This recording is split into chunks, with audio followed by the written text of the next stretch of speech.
Bueno, muy buenos días para todas y todos. Un cordial saludo. Bienvenidos nuevamente a este espacio de el Club de Lectura del Semillero de Investigación Semipaz, del Grupo de Investigación Pedagogía del Conflicto y el Posconflicto en Colombia. Una segunda sesión con la obra de Alfredo Molano, la cual se titula Entre la coca y el oro, aguas arriba. Es un libro que Alfredo Molano escribió en la década de los 80, específicamente de un trabajo de campo del año 87. Y este ejercicio pues, nos permite continuar conociendo algunos de los hechos que enmarcan el conflicto en Colombia, sobre todo esos primeros orígenes en la década del 60, 70, 80, de las guerrillas en Colombia y de el actuar del Estado en contra de esas guerrillas, que en últimas ha dejado a la población civil siempre en el medio del conflicto armado. Este libro, como lo veremos en sus diferentes capítulos, pues narra la historia de vida de colonos que están en los llanos orientales, sobre todo en la región del Guainía o del departamento del Guainía, y que Alfredo Molano expone allí también poniendo la voz de los protagonistas, en este caso, de los colonos que van a poblar esta región del país, que es una zona fronteriza, que es una zona que limita con Brasil, con Venezuela, y que pues deja experiencias de vida alrededor de lo que ha sido el conflicto armado y la historia de colonización en busca del oro en esta zona del país.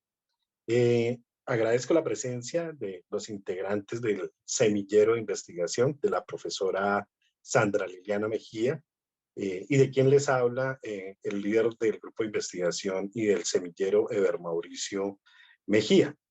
Entonces, sin otro contexto general, ya nos va a introducir la profesora Sandra en este apasionante libro que veremos el día de hoy. Sí, muy buenos días para todos y para quienes nos escucharán posteriormente. Esta historia o este libro de Alfredo Molano, Aguas Arriba entre la coca y el oro, es un libro que se produjo, que lo escribió Alfredo Molano fruto de una expedición que él hizo con la Fundación Araraquara al departamento del Guainía, más exactamente para observar las dinámicas de la minería en ese departamento, en la frontera. En ese proceso de investigación, el libro nos narra pues una parte en la que va contando su proceso de investigación con su equipo de trabajo y posteriormente nos habla, nos da cuenta de unas historias de vida eh, sobre las cuales vamos a profundizar más adelante con nuestros estudiantes. Pero es interesante resaltar que precisamente la historia de vida es un recurso, una técnica de Amolano y que es la que nos ha dejado pues para los procesos sociológicos de investigación eh, y que permiten seguir profundizando en esa Colombia profunda de la que nos hablaba Orlando Falsborg. Entonces, la historia de vida como recurso, como técnica de la historiografía, nos permite reconocer esas historias que cuentan los pobladores, los campesinos, pero que, digamos, no solamente está en manos de ellos, sino también, digamos, con una historia de vida nosotros podemos construir historias sobre determinado hecho o sobre un evento cultural o sobre un objeto o sobre, digamos, diferentes elementos, sea cual sea nuestro campo de investigación.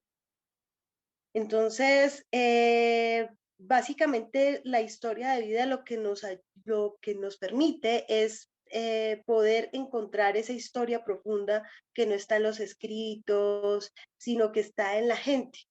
que está en la gente que vive esos eventos o que conoce esos hechos o que emplea de pronto esos recursos. Entonces, a través de la historia de vida es como podemos nosotros poder llegar a construir una historia así como lo hizo Alfredo Molano. Básicamente ese es su recurso para escribir toda su obra. Y hay un texto muy lindo en el que a él habla precisamente sobre cómo llegó a construir esa historia de vida o a emplear ese recurso.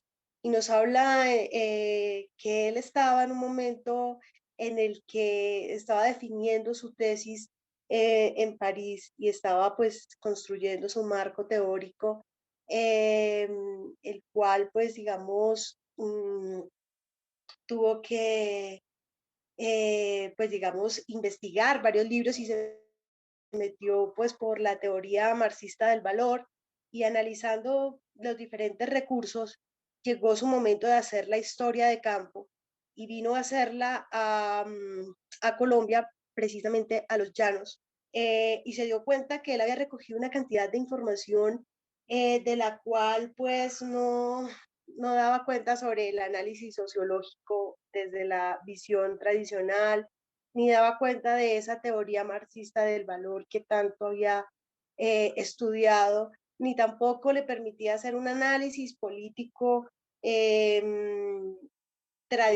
convencional, sino que ahí tenía otros elementos y esos elementos eran la sensación de una persona que había contado un tono en el que esa persona había desarrollado ese testimonio. Había encontrado además un gesto y pues todas estas cosas objetivas, todos estos elementos no le permitían a él pues construir otra cosa que una historia de vida. Una historia que contenía un material vivo, porque tenía sentimientos, hechos reales, podía constatar en la práctica que realmente habían ocurrido esas experiencias. Y fue así como él empezó a construir sus historias, dentro de ellas, pues digamos, las historias de los bombardeos del Pato, que fue el libro que analizamos en nuestra sesión anterior. Son historias que se recogieron a través de esa técnica de la historia de vida. Entonces, este libro que vamos a analizar hoy es un libro bien interesante porque nos permite observar las historias de vida de personas, colonos, profesoras, mujeres, indígenas, comerciantes que han tenido un trasegar por el territorio nacional. Han tenido que migrar de diferentes espacios a, buscando, pues, digamos, un porvenir. Y ese, digamos, que es el objeto, el hilo conductor, si se quiere, de ese libro. Ese libro nos cuenta cómo las personas en busca de un mejor vivir o en el sueño de un mejor estar, eh, pues digamos, van trasegando, que es algo muy cultural del colombiano, ¿no? El trasegar, el buscar eh, cómo abrirse un mejor, empezar de cero y abrirse un mejor espacio. Y él lo habla muy interesantemente desde algo que se llama el plante. El plante es como esos recursos iniciales que tiene el campesino, que tiene una persona, un comerciante, aventurero, para abrirse camino. En ese proceso de abrirse camino, pues ocurren varias cosas. Muy seguramente se encuentran con todas las dinámicas de un territorio complejo que va desde la coca, va desde los grupos armados y llega finalmente, pues digamos, se cruza con la minería, que es, digamos, lo que nos quiere contar en esta historia particularmente. En esta historia, en este libro que lleva el título Aguas Arriba, no más en ese título, digamos, partiendo de ahí, es muy interesante porque un libro, perdón, un río se lee aguas arriba y aguas abajo, ¿verdad? Nosotros que somos un país de ríos y exactamente la región que toma Alfredo Molano, que es precisamente el departamento del Guainía, la parte oriental de la Amazonía colombiana y de la y la parte, digamos, sur de la Orinoquía colombiana, pues nos muestra una cantidad de ríos y una cantidad de, pues digamos, un escenario muy complejo, muy, muy rico en geografía, ¿no? Y esa geografía, pues digamos que tradicionalmente nosotros no la conocemos, a nosotros no nos enseñaron en la escuela, pues yo creo que las nuevas generaciones no tuvieron la oportunidad de, de colorear un río, por ejemplo, antes de que quitara la clase de historia y de geografía de las instituciones educativas. Eh, Actualmente los jóvenes no tienen la posibilidad de conocer esa gran y compleja geografía, hidrografía colombiana. O sea, más allá de que por la esquina, nosotros los colombianos tenemos la posibilidad de que en la esquina de la casa pasa un río y ese río interconecta con unas cuencas grandísimas que atraviesan el país de sur a norte, como puede ser el río Magdalena. Nosotros estamos desde, desde varios departamentos, desde toda la zona andina, conectados con el río Magdalena o conectados con el río Cauca, pero también estamos interconectados con los ríos de la Amazonía. Y esa gran red hidrográfica, pues digamos, esa complejidad hidrográfica, pues es muy difícil de comprender, eh, digamos, si no tenemos en la cabeza ese mapa hidrográfico. Bolano nos cuenta esas historias profundas de los ríos en nuestro país y en este caso nos muestra los ríos del departamento del Guainía.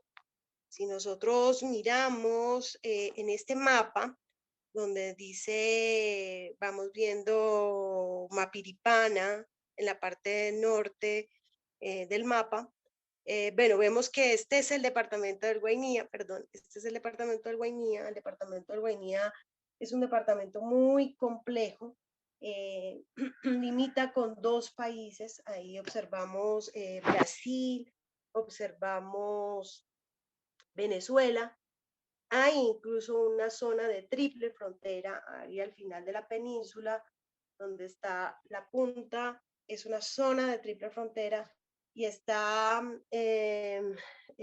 digamos, confluye en la gran piedra del Cocuy, un hito trinacional.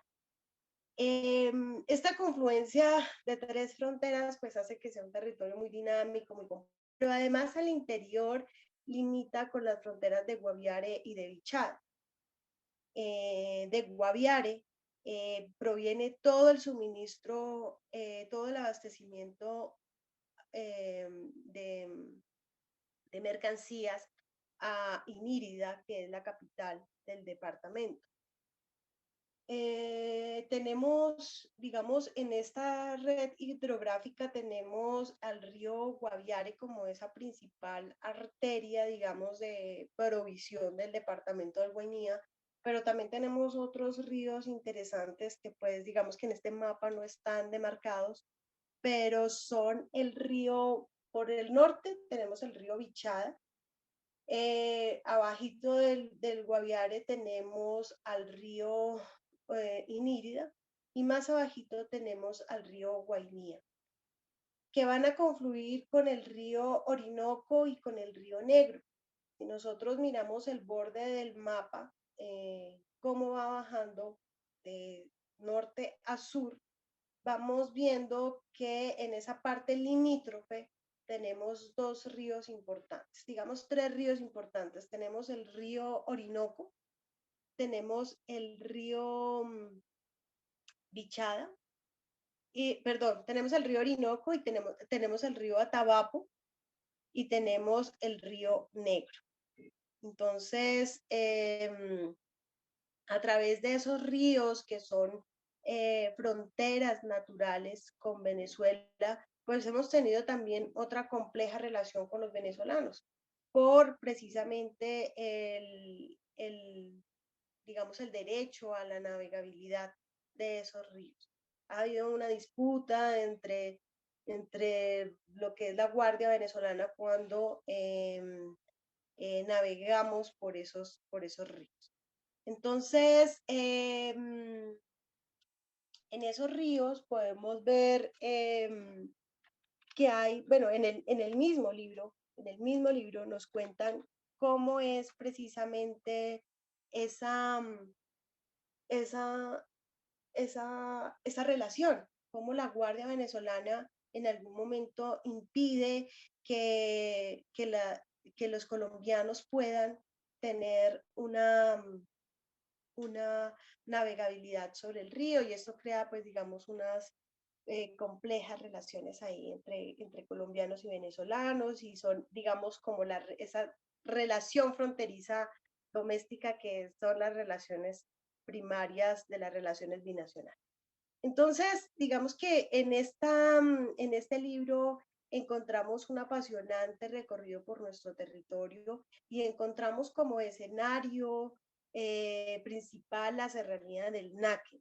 La serranía del Naque es digamos, una montaña que hace parte del escudo guyanés, que hace parte como, digamos, los cerros de Mavicure, o también incluso la piedra del Cocuy, que es una gran piedra en la que queda la puntica de la península y en Guainía, es un gran cerro que, pues digamos es el que une esas tres naciones. La serranía del Naquén hace parte de ese escudo guyanés, una formación digamos que son como las formaciones más antiguas de nuestro continente, y esas formaciones están, digamos, en esta parte de la Amazonía colombiana.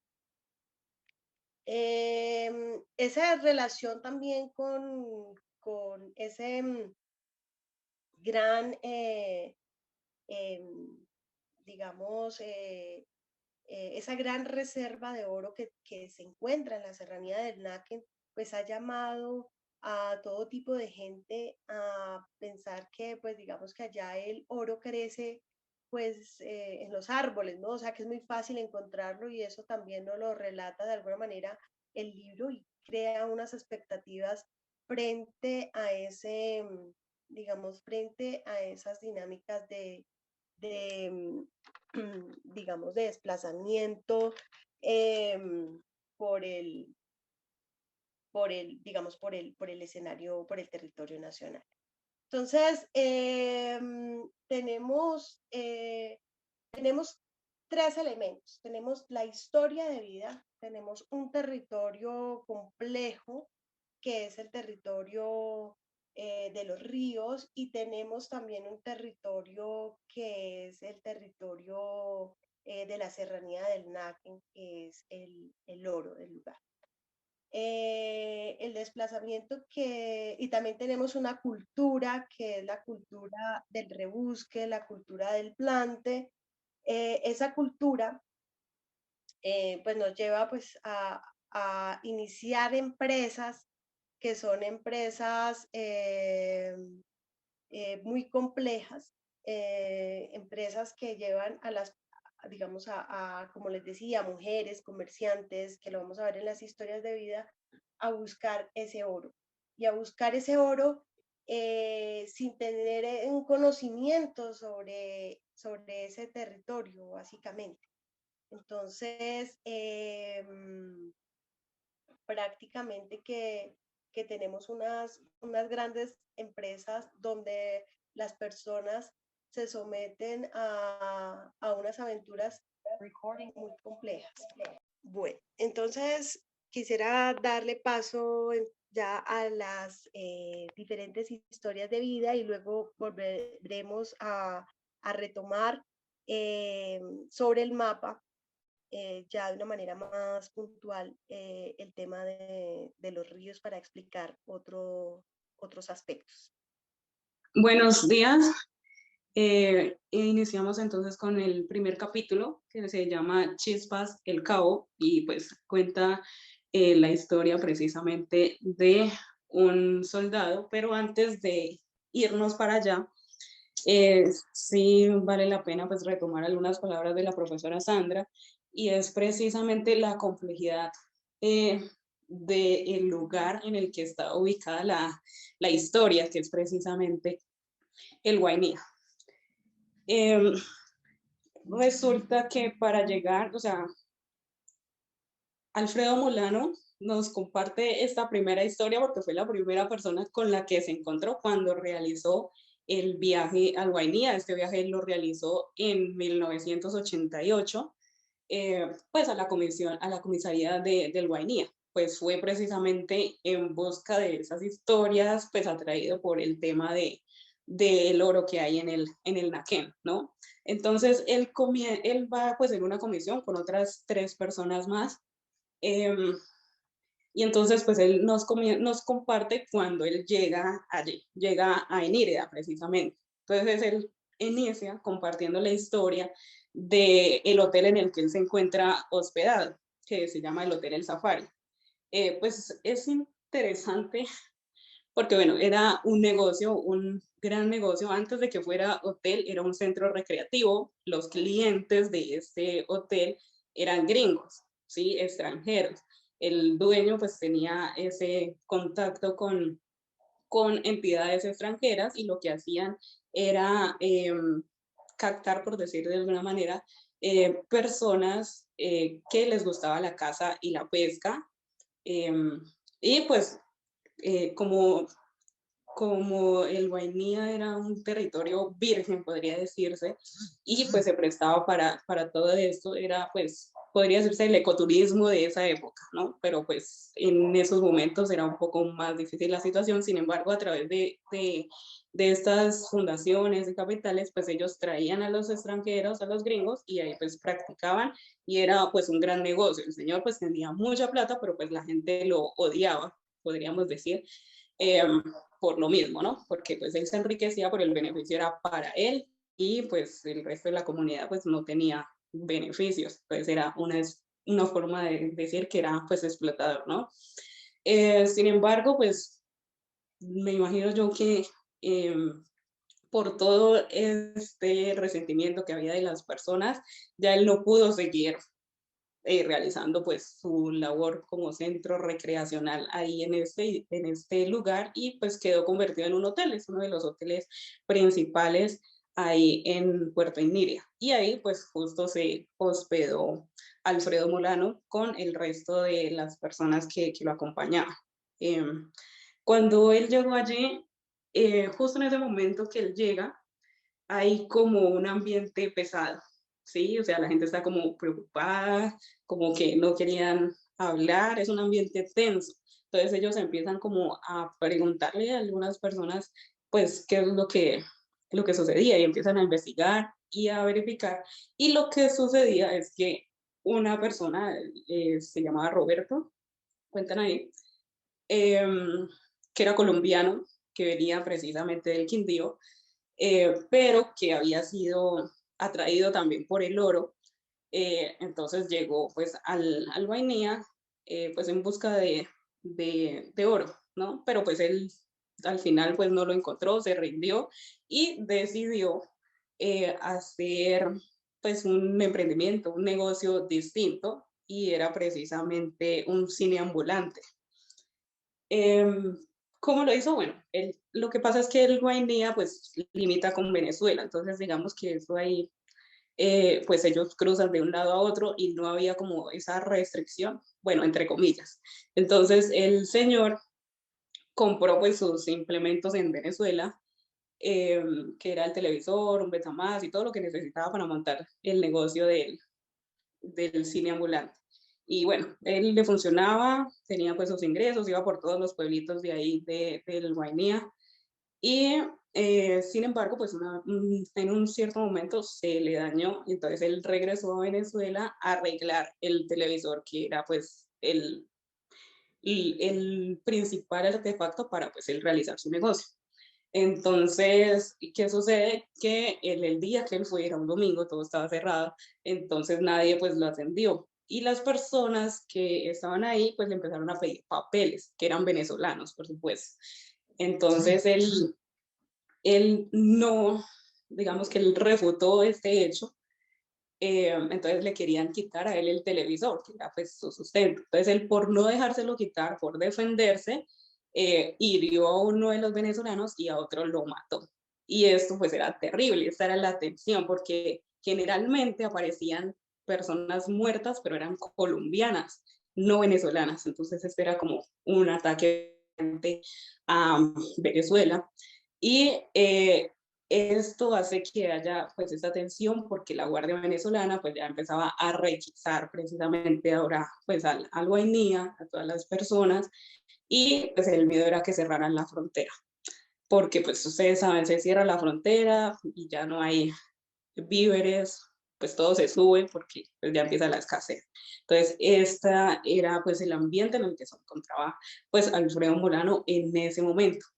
Entonces, sin embargo, pues a pesar de que él tenía la curiosidad pues, de saber qué era lo que estaba pasando en el momento, resulta que toda la gente pues tenía curiosidad por él y por las personas que lo rodeaban, porque pues ahí generalmente iba gente a buscar oro, o a el tema de los cultivos ilícitos, o investigadores y periodistas o políticos, hacer política, como siempre, ¿no? No faltan los que van a prometer cosas y ya. Entonces, pues los estaban estudiando a ver quiénes eran ellos. Ya cuando pues se dieron cuenta que ellos pues eran investigadores y demás, pues ya les compartieron la ruta para ir precisamente a Anaquén, pero pues eso era muy difícil también llegar allá, tocaba llegar o por avión o por barco, unas lanchitas, pero pues eso no salían todos los días, eso era, o sea, el viaje era terrible, muy demorado. Entonces al final una persona logra ayudarlos y pues les dan a ellos pues como una avioneta para que ellos puedan llegar allá a hacer esa travesía. Entonces, en ese momento, cuando ellos ya están en ese viaje, es que conocen al Cabo Chispas y él les cuenta la historia de él. Entonces, ¿quién era el Cabo Chispas? Él era un joven, o sea, la historia él la cuenta más o menos cuando tenía entre 26 y 32 años, o sea, esa es la parte que él cuenta, ¿no? Y que era más o menos 1922 en adelante, hasta 1949, más o menos, que él vivió precisamente en el Guainía. Entonces él llegó desde Puerto López como un soldado, ¿sí? Y sus vivencias pues son interesantes, pero no voy a centrar pues tanto como en las vivencias de él, sino porque es que él cuenta es la historia de otras personas que vivían ahí. Entonces, él comparte pues el tema de que este territorio era virgen en esa época, ¿sí? Era un territorio donde los indios, habían pues indios, indígenas, así los denominan en el libro, que donde no había escuelas, no había religión, todavía no estaba la religión católica implantada allí. No han llegado misioneros todavía, entonces era una región virgen en ese sentido, pero sí habían pocos blancos, colonos interesados en los tesoros de estas tierras que eran, pues además del oro, en esa época estaba el tema del caucho. Por eso ahí también mencionan el libro de La Vorágine, de José Eustacio Rivera, quien comparte pues un poco de la historia de esta época, donde había mucha explotación hacia los indígenas, hacia la gente, donde no les pagaban, los obligaban precisamente a trabajar para sacar el caucho de estas tierras y pues no les pagaban. Entonces, sin embargo, pues también comparte la opinión, Chispas del Cabo comparte la opinión de que las personas no estaban muy de acuerdo con este libro, con la historia del libro. De hecho, no lo querían, no querían a José Eustacio por el hecho de que había estado de alguna manera ese territorio, ¿sí? Porque pues era, al ser un territorio realmente no se tenía conocimiento de ese lugar, del Guainía, ¿no? De hecho, pues inclusive hoy uno lo puede ver, hay personas a las que uno les pregunta dónde queda el Guainía o dónde quedan algunos lugares que están mencionados en el libro y la gente ni idea. Sin embargo, bueno, gracias a Dios en el momento ya se está trabajando en el tema turístico para estos lugares, pero sin embargo en esa época no, era un territorio invisible que estaba más bien dominado por Venezuela. ¿Sí? Entonces, esa es la parte difícil. Ahí cuentan la historia de un coronel, el coronel Tomás Funes, al que llamaban el terror del Amazonas. Él era venezolano, ¿no? Es un coronel venezolano que se apoderó del Amazonas durante 9 años, más o menos en esa época donde nos está contando la historia El Cabo. Y él explotaba a los indígenas, a los indios, terriblemente, no les pagaba absolutamente nada y los mataba si no hacían, pues, si no sacaban el caucho requerido, ¿no? En esta época era el caucho y la goma.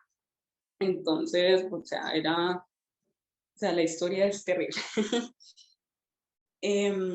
Esto fue, bueno, esta parte. Después ya este señor murió pasados esos 9 años, sin embargo el cabo continúa, pero resulta que él menciona que al ser parte del ejército, a ellos no les llegaba el sueldo, les llegaba cada 6 meses y ya determinado tiempo dejó de llegarles el sueldo. Entonces ellos tenían que buscar otras maneras de sobrevivir, de adquirir dinero, pues para poder vivir, ¿no? Entonces, una forma que ellos hacían era hacer uso de la autoridad. De autoridad pues para que las personas los respetaran, les dieran cosas y demás. Ya posterior a eso, él se vuelve también policía, él lo aceptan como policía y inicia como este mismo negocio del tema del caucho y de la goma, empiezan a sacar con otras personas, a sacarlo y pues a exportarlo, lo sacaban por Brasil. Él menciona que pues él intentaba no hacer lo mismo que el coronel, pero sin embargo todo lo hacían por la fuerza porque pues eran indígenas y no les entendían mucho la forma en la que ellos querían explicar el tema de la sistematización y demás, entonces tendían a hacerlo también por la fuerza.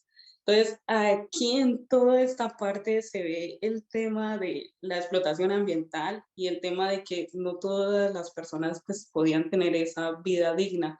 Y pues el tema de la invisibilidad, que eso es algo que se le resalta pues también a Alfredo Molano, que él, al contar estas historias, estas crónicas, él permite pues darle voz a estas personas y dar visibilidad en estos territorios y a estas historias y experiencias que también son importantes porque han marcado precisamente el país. Bueno, ya posterior a esto, él digamos que ya deja de ser policía, entonces él decide irse a buscar oro, porque alguien pues lo convence de buscar oro, y él tiene uno de estos artefactos que rastrean los metales y se va como con una pequeña comisión a buscar oro. Entonces resulta que encuentran el artefacto, rastrea el oro, lo encuentran, pero no sabían cómo sacarlo. Entonces él, cuando se va a buscar una forma de sacar el oro, las personas que estaban con él, pues se llevaron el oro, entonces él se sintió estafado y decidió buscar otra manera.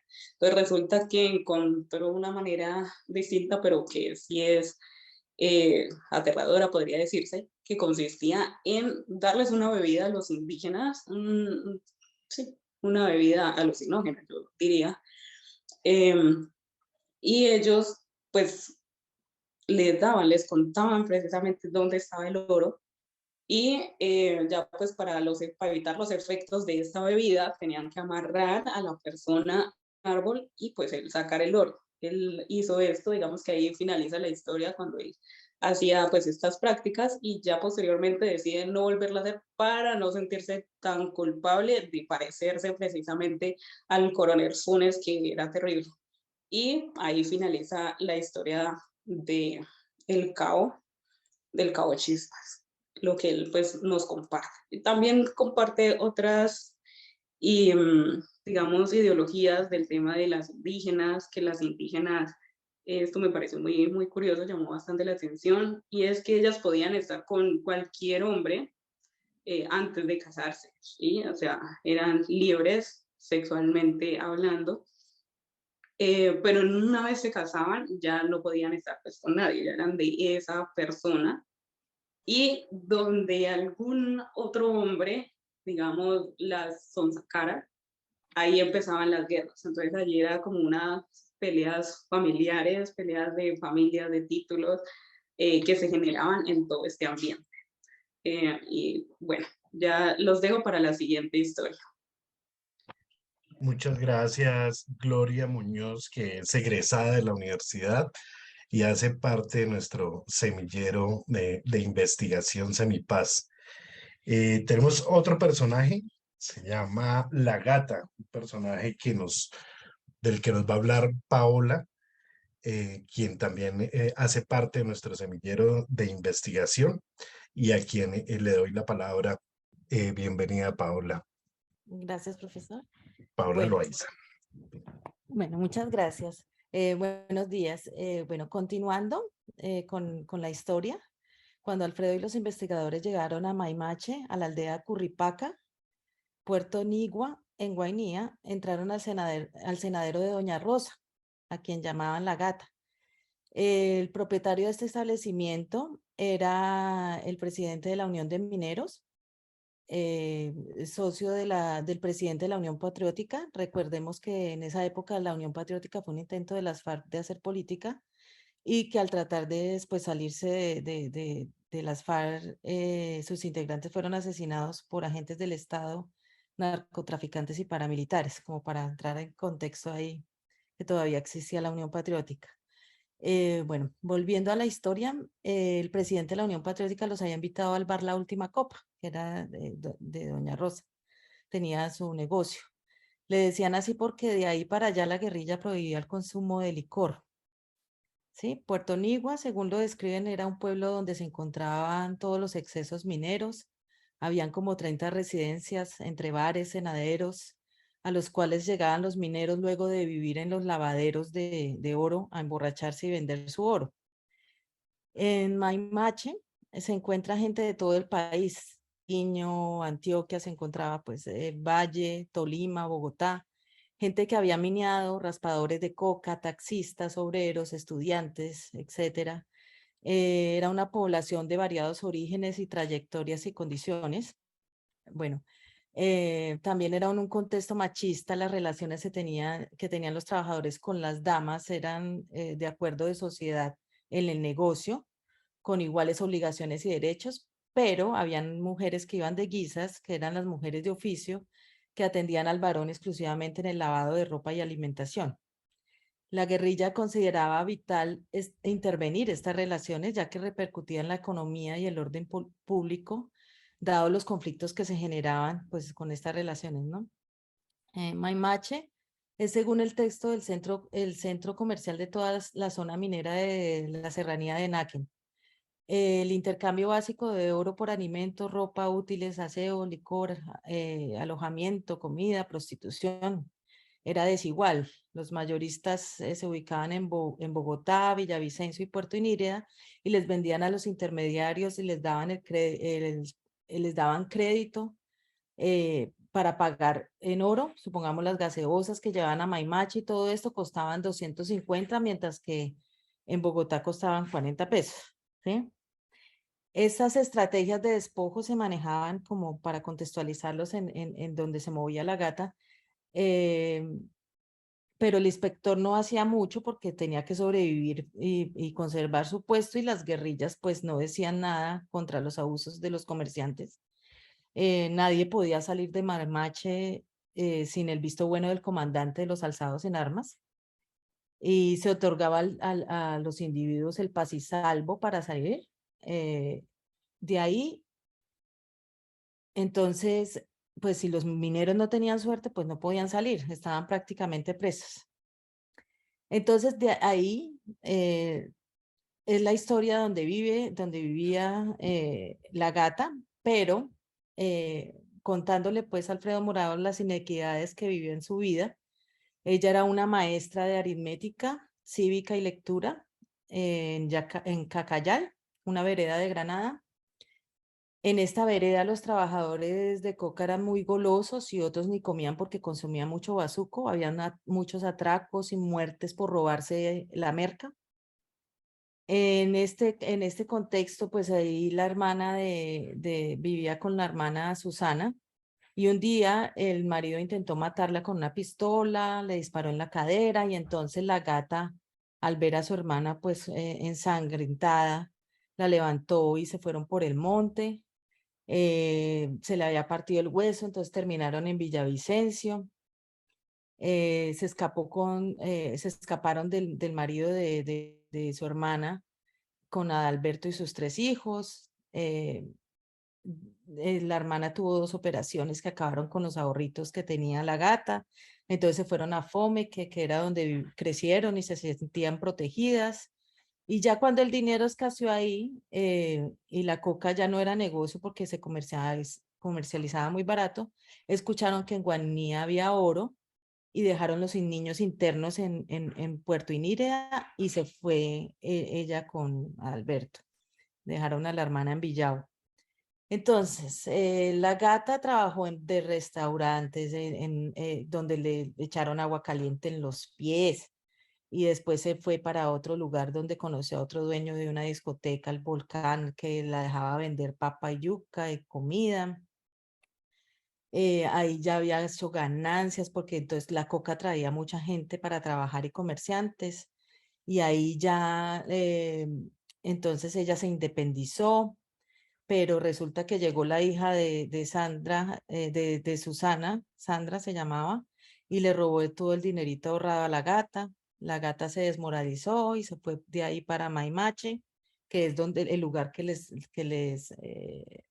conté hace un rato. Entonces llegó allá a la mina de Maimache y el dueño le ofreció pues cocinar. Ella cocinaba y pues claro, a la hora de subir a la mina, pues, o sea, de ir a la mina, eso llegaba con muchos dolores, y la mina era muy bonita arriba, pero ella, el solo pensar en bajar le agobiaba. Dormía en plástico. Ella aprendió el oficio de la mina corrida, echaba pica, boleaba pala, la mina de oro la ponía a soñar despierta, como ella decía. Ella pensaba que de pronto los hombres iban a matarla para quitarle su oro. Entonces notó que el señor que los mandaba se fijó en ella, y entonces ella se dejó seducir ahí, engolosinar, y dejó de ser la guisa para convertirse en la dama. A los 4 meses ya empezó a comprarse vestidos, le dijo que se fueran juntos a Maimache. Volvieron a Maimache ella con sus 300 gramos de oro, ahí se compró zapatos, vestidos, se emborrachó. La vida le enseñó que era mejor ser dama que guisa. Entonces inició con se negoció un kiosco con 100 gramos de oro, con otros 50 se compró equipo de sonido y encargaron unas muchachas. Ella mandó por sus hijos, pero igual seguían los robos y el plomo de corrido. Las cosas estaban por liquidarse cuando aparecieron las guerrillas, que llegaron a poner como un orden, a defender a los trabajadores y a vivir con ellos. Prohibieron las bebidas alcohólicas, los robos, los asaltos se acabaron, y ya los mineros podían andar por las trochas sin encaletarse del frasco de oro y sin miedo a que los mataran. Ya después las guerrillas prohibieron el negocio de las mujeres, el comandante dijo que ya debían ellos, los mineros, traer a sus mujeres y a sus hijos, y porque iban a crecer el pueblo y se iban a hacer escuelas y puestos de salud. Y bueno, entonces la gata contaba que eso le perjudicó el negocio a ella, pero que se dedicó a vender trago y a poner música, porque en el fondo lo que importaba, como contaba la profesora, era el plante, y el plante es plante, y dama que corona es reina, decía la gata. Entonces es curioso ver todo este proceso, porque llegaban con la ilusión de cambiar sus condiciones de vida, huyendo de alguna situación de desventaja, sin nada que perder, pero muchos de ellos se quedaban atrapados en esas situaciones sumamente precarias. El minero guarda siempre la ilusión de enguacarse y liberarse definitivamente del trabajo. Así es como entrar a un laberinto sin salida con la ilusión de salir de él. Y entonces ahí queda la historia de la gata. Y bueno, ahí ahora la profesora cuando comenzó a hablar sobre aguas arriba, muy curioso que en la historia de la gata, pues me puse a ver el mapa, analizar como por donde ella había pasado, y resulta que el mapa va al revés, ¿no? Va hacia el sur, o sea, no va hacia agua hacia arriba, sino agua hacia abajo, aguas abajo. Y no sé, porque pues saco una conclusión muy subjetiva, eh, que es como mapas invertidos, como reivindicación política. Puede ser, ¿no? La Tierra está en el espacio y no tiene ni abajo ni arriba, como decían las historietas de Quino. Y el pensar que estamos abajo y los otros arriba hace que nos pensemos diferente. Dejo ahí mi intervención y continuamos con el siguiente compañero. Muchas gracias. Muchas gracias, Paola. Interesante esa reflexión final. La profesora Sandra quiere en este punto agregar algo. Sí, muy interesante lo que observas porque digamos que a veces los ríos se leen invertidos. O sea, cuando nosotros pensamos que ese es el norte del río, en realidad el río va bajando y ese sería el norte. Sí, pero digamos que, por ejemplo, aquí en el Orinoco, el río, uno diría va bajando, pero en realidad el río va subiendo, va subiendo. Entonces, depende un poco también como dentro de la ubicación del río. Ahorita más adelante vamos a explicar algunos puntos sobre los ríos, precisamente, y me encanta que hayas encontrado observado ese detalle ahora. Muchas gracias, profe. Yo también quisiera agregar algo ahí en torno a esa reflexión de Paola, y es que si nosotros observamos el sentido de uno de los ríos más grandes de Colombia y más representativo e importante, que es el río Magdalena, todos sabemos que el río Magdalena nace en la Cachira, una figura indígena que encontramos en, en el Huila, se me fue en este momento el nombre del sitio donde está el lavapatas, donde están ¿cómo se En San llama? San Agustín, Agustín, en en San San Agustín Agustín. Huila. Y Ujú. en San Agustín Huila nace el río Magdalena, y uno pensaría que ese río que termina gigantesco en bocas de ceniza, que atraviesa todo el territorio nacional, es un río que debería ir aguas abajo, y en realidad va aguas arriba, es decir, va en sentido sur a norte atravesando todo el país. Y esto tiene que ver con la georreferenciación que hace Paola. Si nosotros invertimos el mapa, y es que hay una teoría alrededor de invertir los mapas, que está en el norte y que está en el sur, quién está arriba y quién está abajo. Entonces, eso para tener en cuenta, ¿no? Que el río, el principal río de Colombia, nos muestra esa georreferenciación también. El río Magdalena, que nace allí en la Chaquira, en el Huila, termina desembocando en el mar, en el océano Atlántico, en el norte. Pero ya la profesora Sandra nos habla un poco más alrededor de ese tema. Continuamos con otro capítulo que tiene que ver con el joyero, y del cual nos va a hablar Samuel, Bueno, integrante muy y buenos líder de días. nuestro semillero de investigación también. Gracias, profe. Bueno, primero que todo, muy buenos días pues a los asistentes que están hoy aquí con nosotros, a mis compañeros del semillero, a los docentes del semillero y a todas las personas que puedan ver y escuchar esta sesión del Club de Lectura en diferido en las diferentes redes del semillero. Yo les hablaré un poco de lo que confiere este capítulo del libro de Aguas Arriba entre la coca y el oro de Alfredo Molano, el cual se titula El Joyero.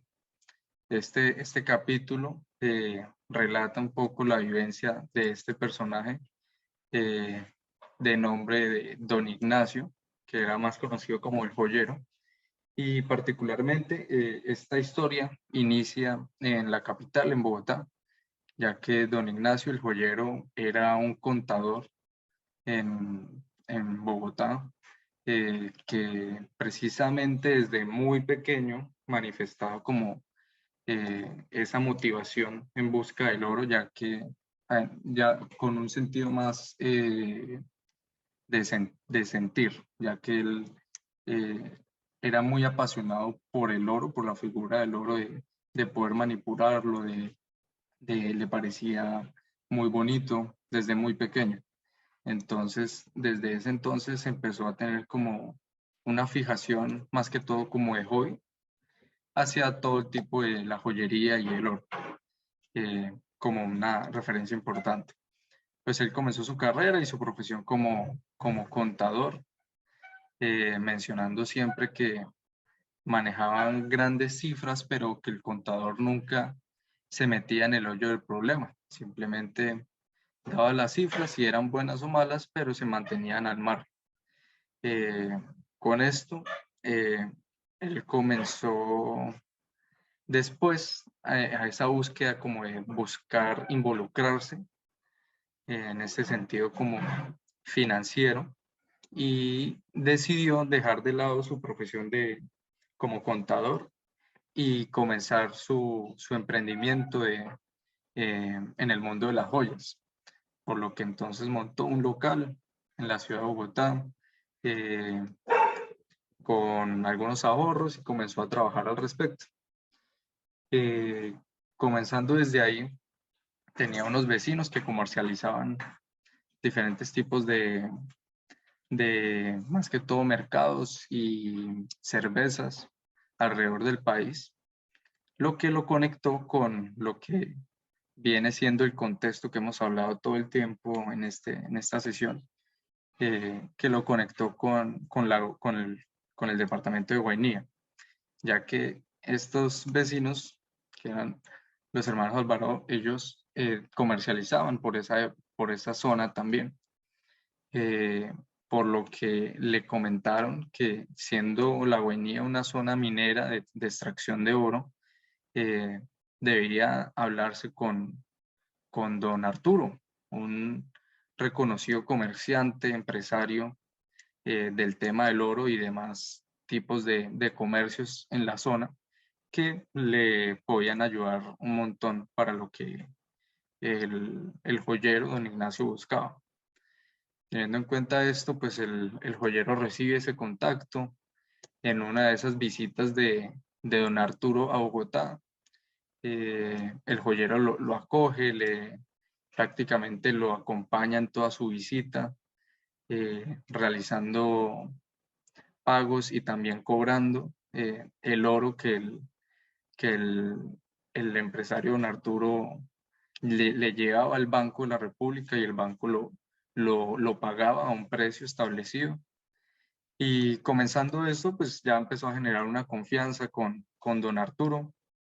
Don Arturo le compró algunas joyas que vendía y le manifestó que ese sería un gran negocio allá en Puerto Inírida, ya que pues no había como tal una joyería y pues las personas al estar tan involucradas con el oro estarían bastante interesadas.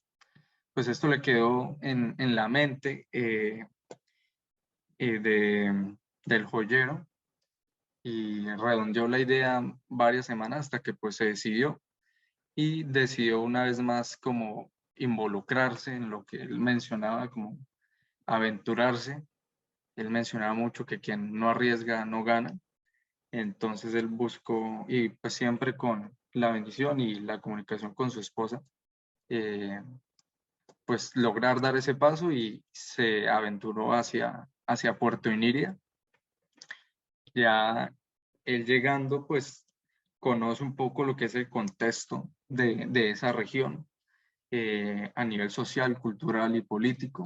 Como ya lo han mencionado anteriormente, pues esta zona era una zona que tenía una gran, está enmarcado dentro del contexto del conflicto armado, en donde la ley era la guerrilla que manejaba la zona. Él se encontró con una región apartada por el Estado, y en donde las fronteras eran manejadas más que todo por las fuerzas venezolanas, encontrando que los comercios que rondaban por esas rutas de la frontera, fronterizas, eran manejadas más que todo por la fuerza de Venezuela.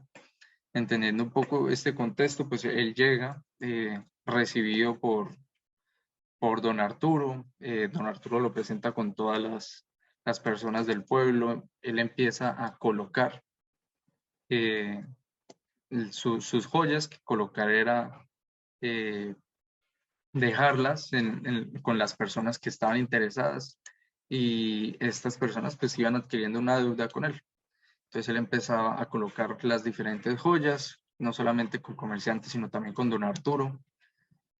Y así se presenta un poco lo que viene siendo esa historia dentro de todo ese recorrido en esos días con don Arturo. Él empieza a darse cuenta que don Arturo no es como la persona que él tenía, que él había conocido, y empieza a darse cuenta que muchas personas le tienen un respeto, pero un respeto diferente, en cuestión de que no buscaban involucrarse mucho con él. Las pocas personas que entablaron una comunicación como larga con don Arturo eran un poco problemáticas, por lo que él le pareció muy sospechoso y empezó pues, a generar muchas dudas en él. También en todo su transcurso, don Arturo manifestaba que no tenía plata en el momento, que el banco agrario donde él retiraba estaba fuera de servicio, que necesitaba que le ayudara mientras, y él le prestaba. Pues él había sacado inclusive un crédito para irse a Puerto Inírida, buscando, pues como lo mencionaba la profesora Sandra, ese plante para iniciar ese negocio allá en Puerto Inírida. Y pues comenzó a darse cuenta que las cosas no eran como se las estaban pintando, pero pues él ya se veía totalmente involucrado en ese negocio, y él manifestaba siempre que él tenía que seguir adelante con el plante, que él no podía llegar a Bogotá, volver a Bogotá con su esposa sin nada, con sus hijos también, que él tenía que sacar algo de esa travesía.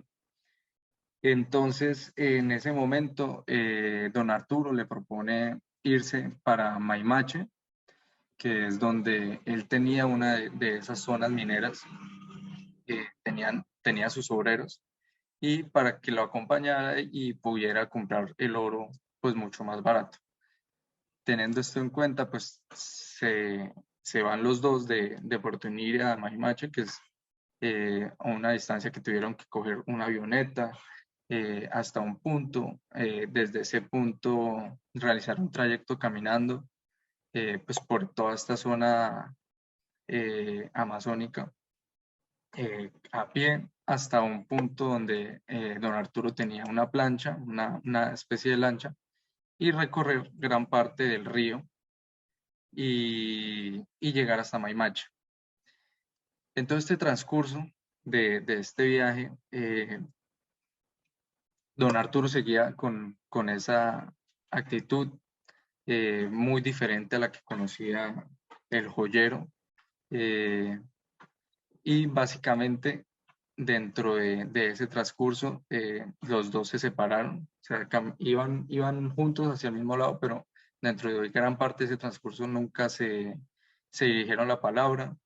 Él empezó a darse cuenta que la intención verdadera de don Arturo era desaparecerlo dentro de ese camino.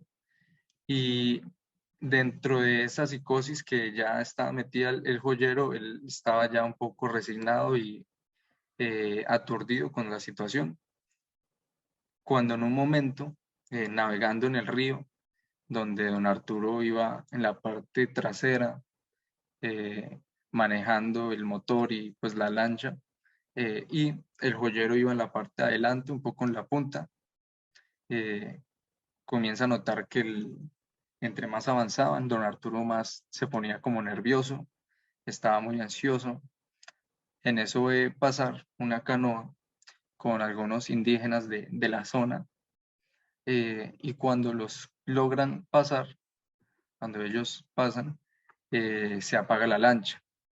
Don Arturo, como que muy ansioso, intenta prenderla, y cuando lo logra, esta arranca, lo que genera que don Arturo cae al río, y está casi el joyero colgado en toda la punta cuando finalmente logra, pues se cae al agua.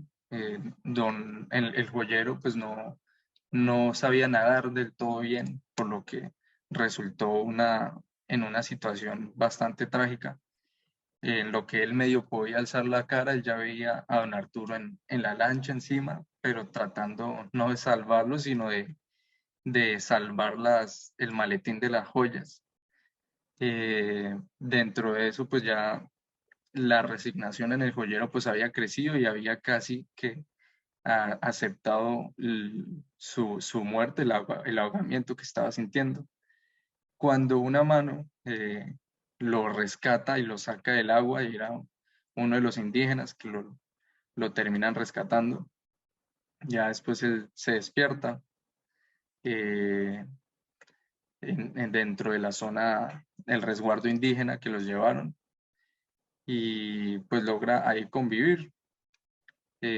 Pasó algo muy interesante, y fue que pues los indígenas llegaron a cobrarle esa trambucada, como lo mencionaban ellos, con ese término que mencionaban. Él negoció, al principio empezaron a pedirle tantas joyas y empezó a negociar, y logró darles unas cuantas aretes de oro. Él pues también agradecido porque pues le habían salvado la vida. Y terminado este suceso, ya llegan a Maimache y son recibidos por el comandante. El comandante era pues el líder del área guerrillera ya en la zona de Puerto Inírida y Maimache, y comienzan a preguntarle al joyero que de dónde es. Empiezan a abordarlo con muchas preguntas, y él pues les comenta toda la situación, que don Arturo pues fue quien lo trajo, que pues básicamente lo trajo con engaños, que le ha estado sacando dinero desde que llegó, y que se dio cuenta que su intención era matarlo, que la intención de don Arturo era matarlo a él, y pues quedarse con todas sus pertenencias. Mencionan también pues esta cuestión de la ley de la guerrilla. Pues él cuando llegó a Puerto Inírida, don Arturo se la hizo saber muy bien, se la hizo conocer, que todos los negocios eran respaldados, más que todo avalados por la guerrilla. Entonces se encuentran uno de los soldados que don Arturo los llamaba a los muchachos, y lo presentan también con algunos, y él les deja algunas joyas. Él, al comentarle esto al comandante, pues el comandante se sobresalta y dice que no puede ser, que ninguno de sus soldados pueden estar metidos en ningún tipo de esos negocios,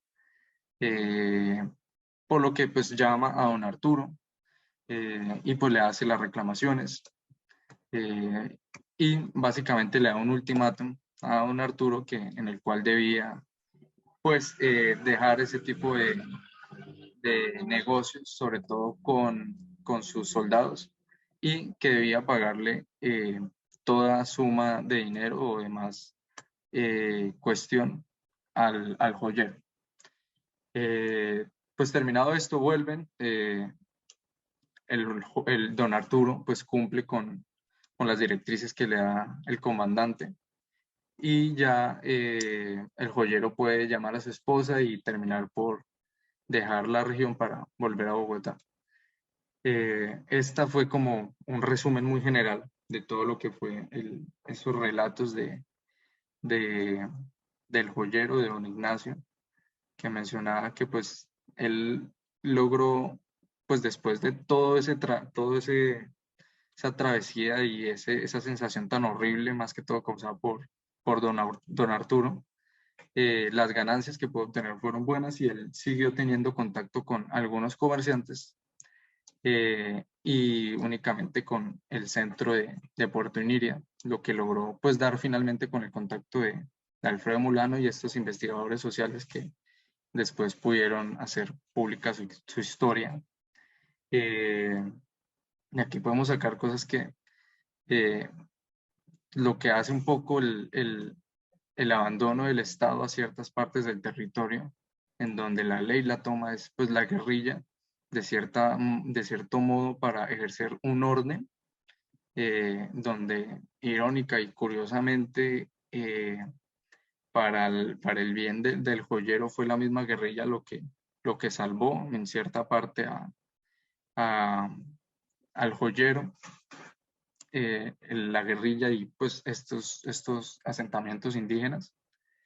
Y pues todo a causa de ese abandono, de ese aparto de estas regiones, en donde no solo la guerrilla, sino otros países son los que tienen al mando y pueden pues tener un control de estas regiones. Con esto pues damos terminado un poco a lo que es el capítulo del joyero. Doy paso a mi siguiente compañera con el siguiente capítulo del libro. Muchas gracias. Muchas gracias, Samuel. El siguiente compañero soy yo. Entonces, yo tengo el capítulo de Serafina. Retomando un poco también este contexto que hace Samuel de las implicaciones prácticamente de otro mundo. Estamos hablando por eso de la Colombia profunda. Y aquí hay una serie de elementos sociológicos, culturales, políticos, que son importantes resaltarlos. Y quiero retomar hablando de cómo llega precisamente esta delegación de investigadores a la cabeza de Alfredo Molano a la serranía del Naquén. Precisamente ellos se encontraban en toda la región del Guaviare, el Guayabero, y allí oyeron hablar de la serranía del Naquén. Es como la segunda, digamos, historia más parecida a lo que conocemos como la leyenda del Dorado, y es la leyenda del Naquén, a donde todo el mundo iba porque lo que se decía era que allí corrían ríos de oro. Ya la profesora Sandra hizo un contexto de la zona hidrográfica que tienen los llanos orientales, pero ya ellos, después de haber hecho su trabajo, de haber recogido estas historias que hemos oído en la mañana de hoy, descendiendo ya de la serranía del Naquén con su equipo de investigadores, llegan a esperar el avión de Satena que sale casi cada 2 semanas, y deciden un poco ampliar su experiencia, teniendo en cuenta también el mundo indígena, que pues a esta zona llegaron muchos colonos provenientes de Barranquilla, de Bogotá, de Cali, de Medellín. Al inicio del libro se habla de cómo a esta zona llegaban profesores de colegio, profesores universitarios de Cali, de Medellín, conductores de buseta de Bogotá, conductores de taxi de Barranquilla, comerciantes. Es el imaginario de de la leyenda del oro, ¿no? Y todo lo que esto atrae. Lógicamente, en una zona inhóspita, selvática, lluviosa, como lo es específicamente los llanos orientales, pero mucho más específicamente esta zona del Guainía, que es llena de ríos. Entonces deciden entrevistar a Serafina, que es una líder indígena que habita Los Cocos, que es una zona cercana donde están esperando su avión para regresar a Bogotá. Ya hacen una última entrevista. Y ella es reconocida por ser una líder indígena que tiene antecedentes también geográficos y de violencia y de desplazamiento. Serafina es hija de un decano, padres decano, una comunidad indígena colombiana, y la madre es tucano, una comunidad indígena brasilera. Ellos viven del lado del Brasil. En su niñez ella recuerda mucho a su padre porque además carga con, digamos, tiene encima una responsabilidad con su papá, que es hija única y que el papá no pudo engendrar hijos varones con su madre.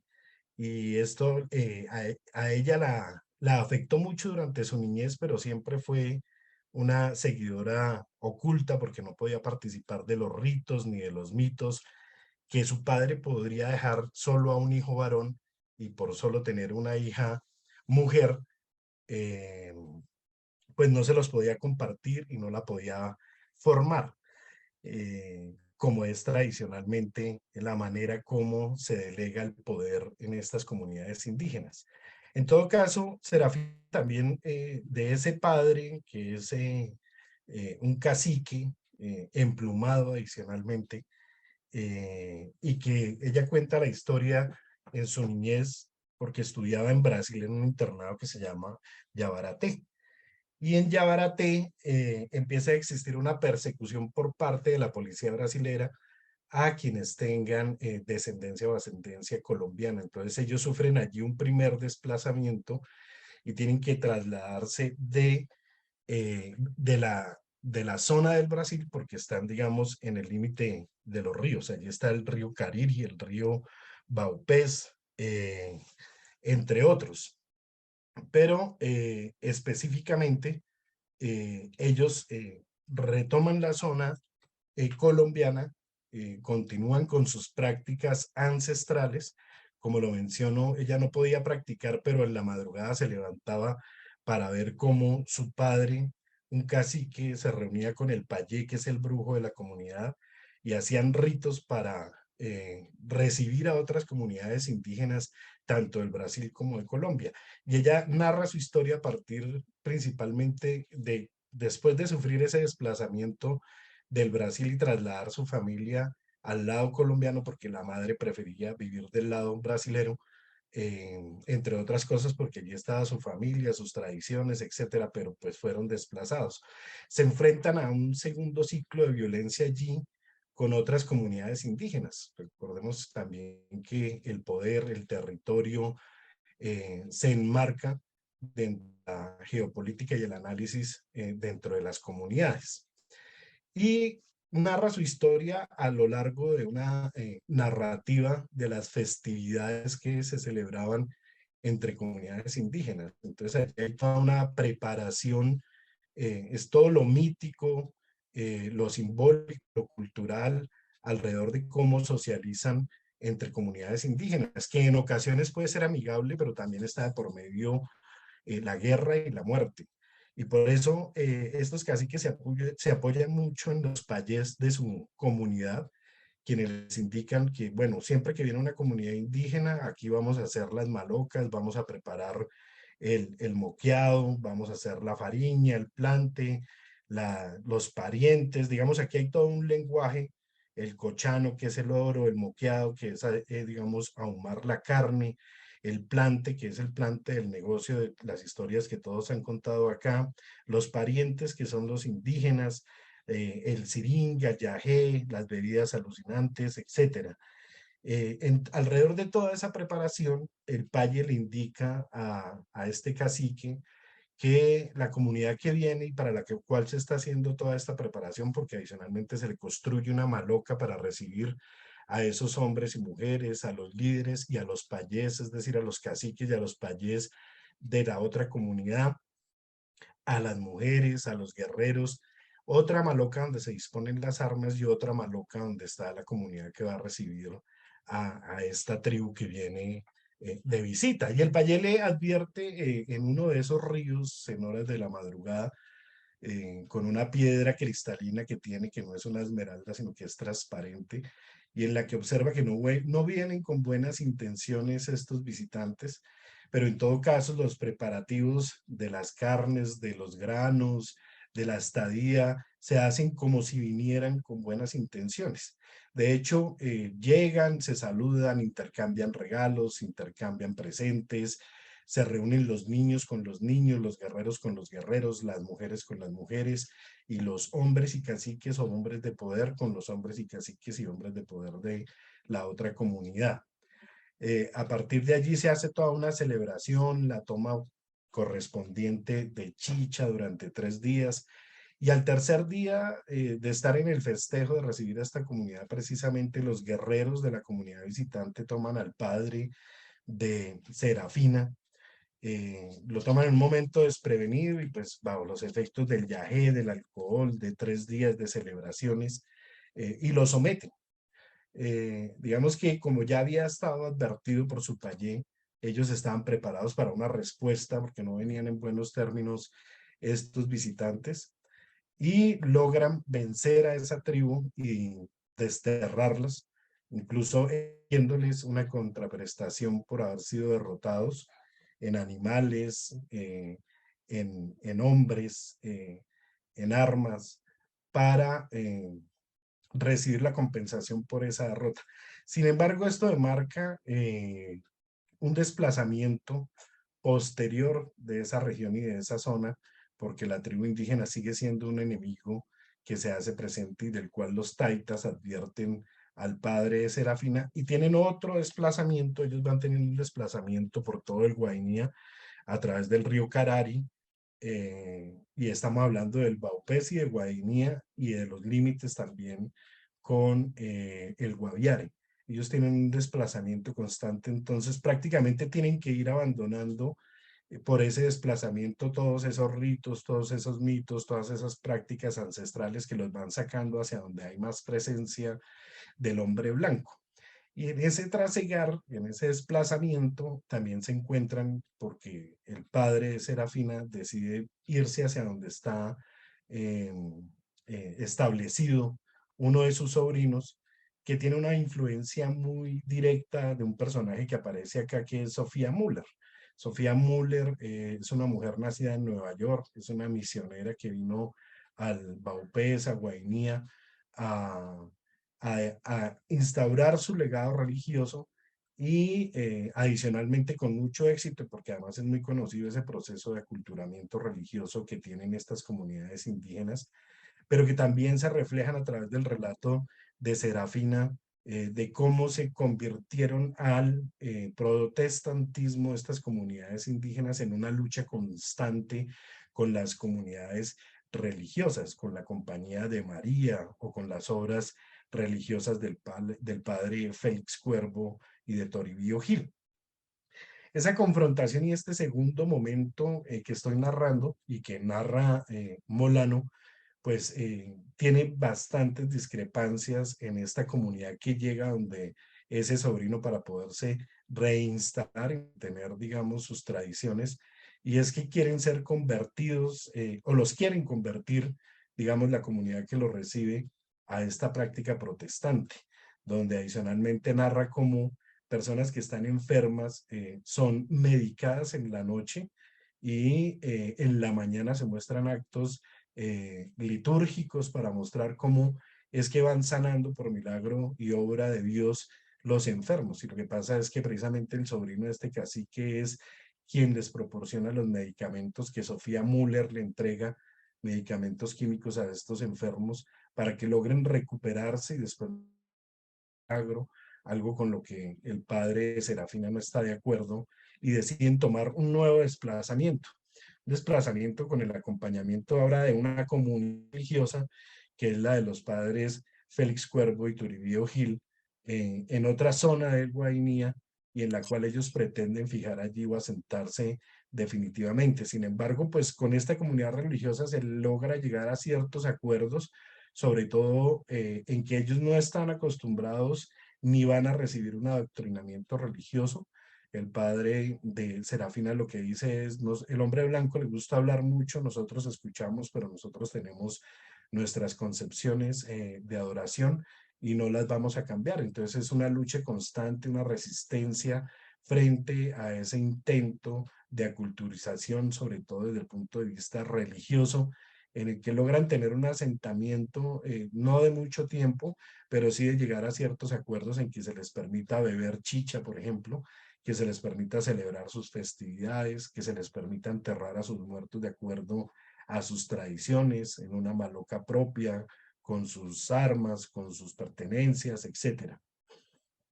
Sin embargo, allí viene otro momento y es un tercer desplazamiento hacia otra zona del Guainía, donde ya se van a encontrar con otro protagonista de esta historia, y es uno de los hombres que perteneció a las guerrillas liberales del Llano y que ahora es un traficante de mercancías, no necesariamente de coca, en esta zona del país. Y es Alfredo Marín, uno de los reconocidos luchadores guerrilleros de esta zona de los Llanos Orientales, donde precisamente, como lo mencionaban en otro de los capítulos, ese legado de la cauchería, del tráfico del caucho y del tráfico de la coca, ya empieza, digamos, a contaminar mucho más esta historia de esta comunidad indígena que viene sufriendo un desplazamiento por múltiples circunstancias.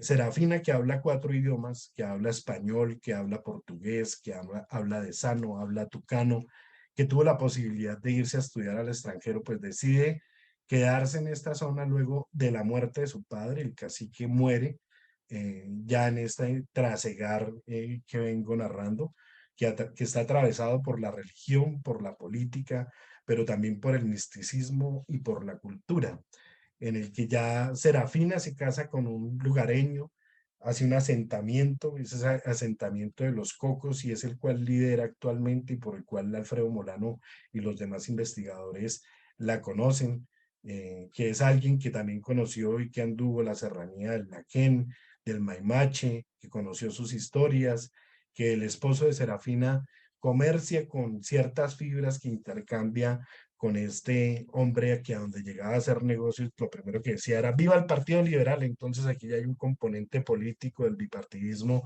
que hemos venido viendo, de la violencia de los años 50 y 60, y Alfredo Marín pues se convierte en el nuevo, digamos, referente, luego de todos los referentes que he narrado, del religioso, del cultural, del étnico, entran a este mundo también ya más político, del cual ya nosotros conocemos y hemos venido hablando, y que es definitivamente donde ya se asienta Serafina y pues lo que logra es juntar algunas comunidades, formar de manera estable unos asentamientos indígenas divididos por manzanas que se conoce como los Cocos, y que es a donde llega a entrevistarla Alfredo Molano, y donde esta comunidad empieza también a observar el problema de violencia y de conflicto que no tenían en la frontera con Brasil en términos políticos, porque como observamos,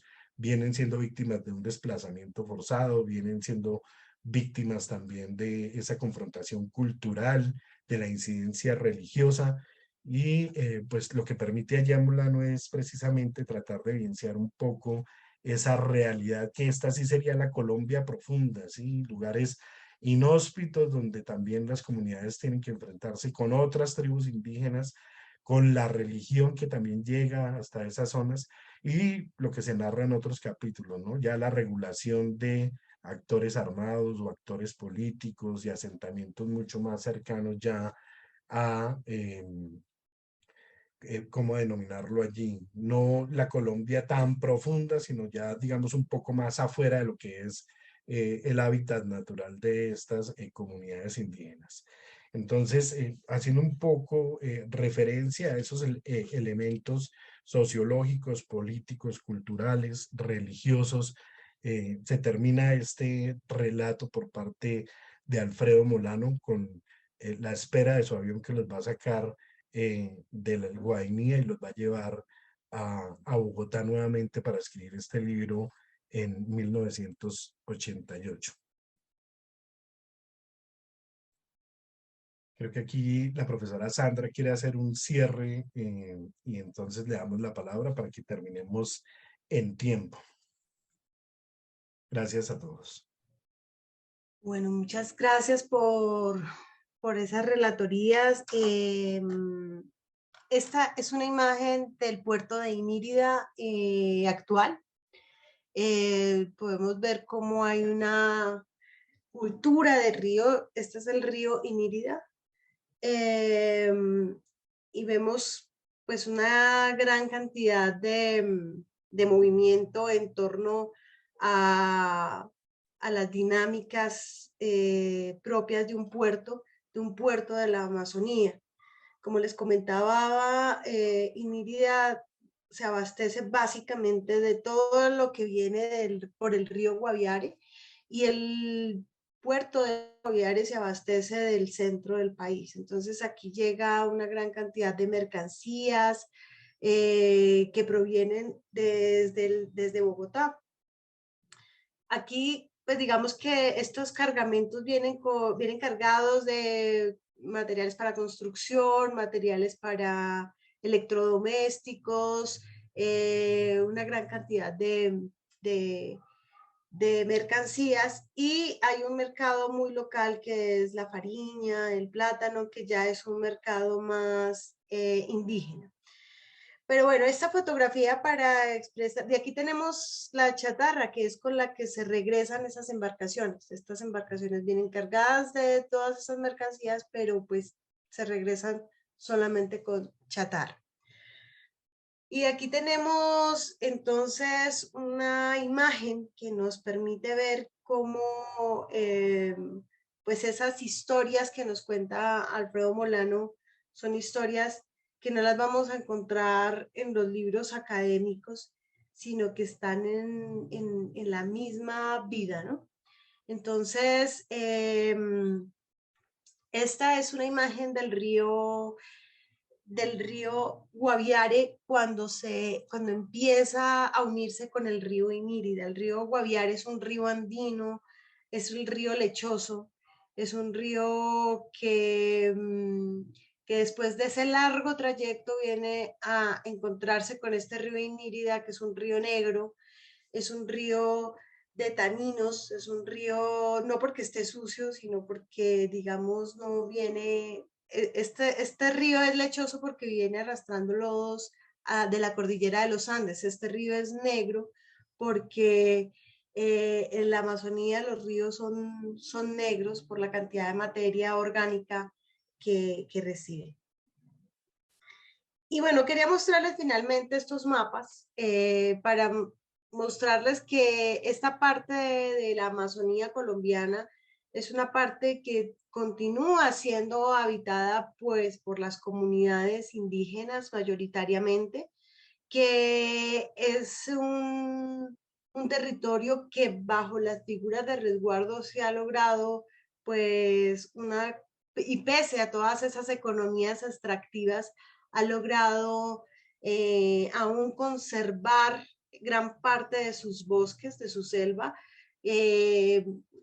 Caso contrario, digamos, con Venezuela, aquí tenemos un arco minero y en Brasil igualmente ustedes saben que la visión de protección de la Amazonía en Brasil es muy diferente a la nuestra.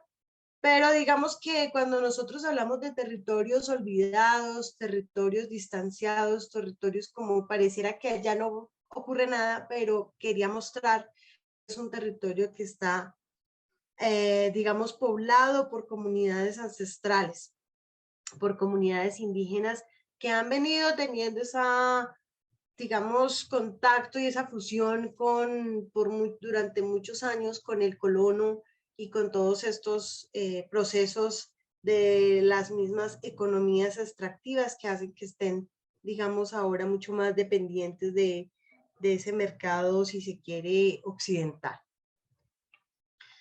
También quería mostrarles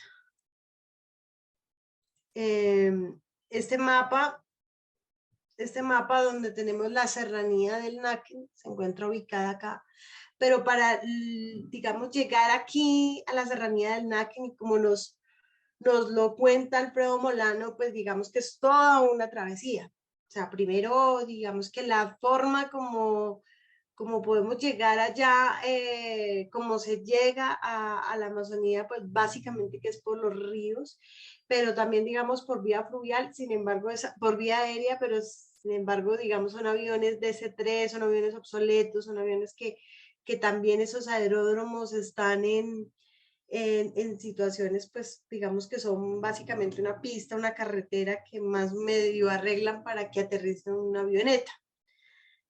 Entonces, el acceso a la serranía del Naquén es supremamente complejo y digamos que en este mapa quisiera mostrar cómo, bueno, digamos que más o menos, más bien en este mapa, nos hablaban de una carretera que se llamaba Huesito.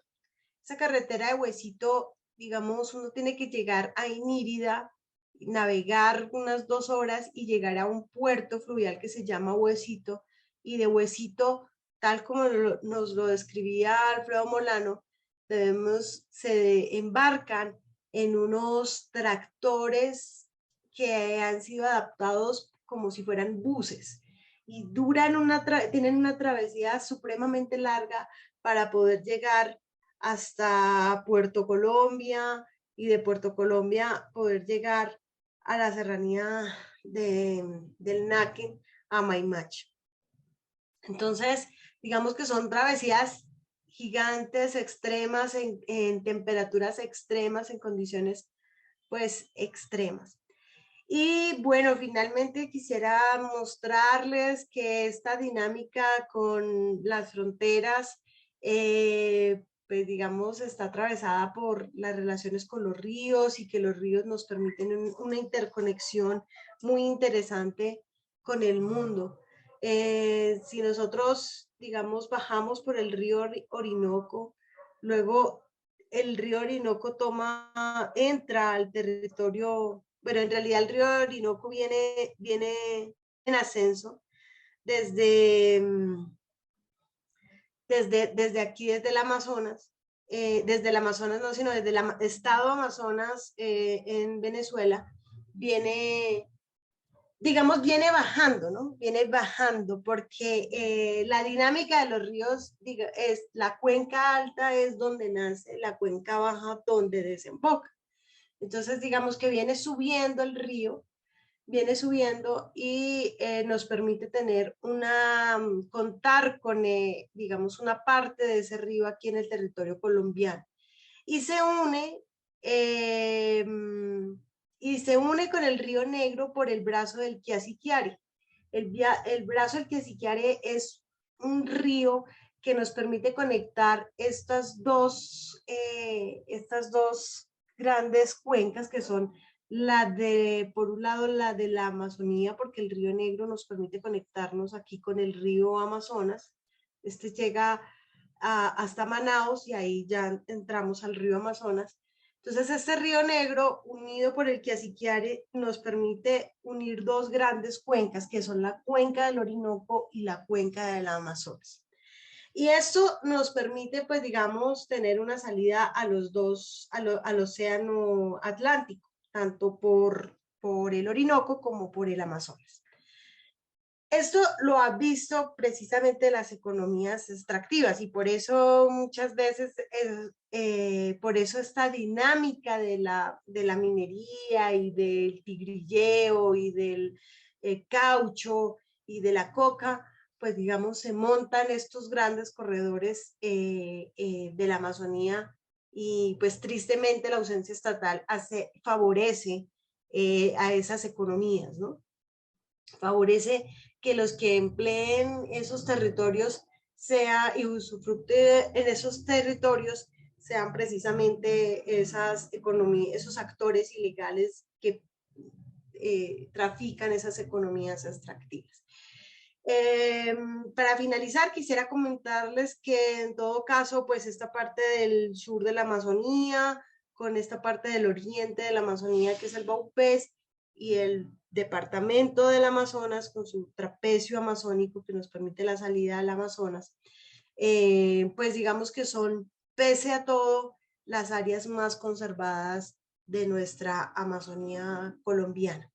El panorama, pues digamos que no es lo mismo aquí en este arco noroccidental de la Amazonía, donde digamos la deforestación, donde la ganadería ya ha cumplido otras dinámicas y digamos la capa vegetal no se conserva como si se conserva en esta parte. Y aquí digamos que en el gran corazón de la Amazonía tenemos a Chiviriquete, ¿cierto? Chiviriquete.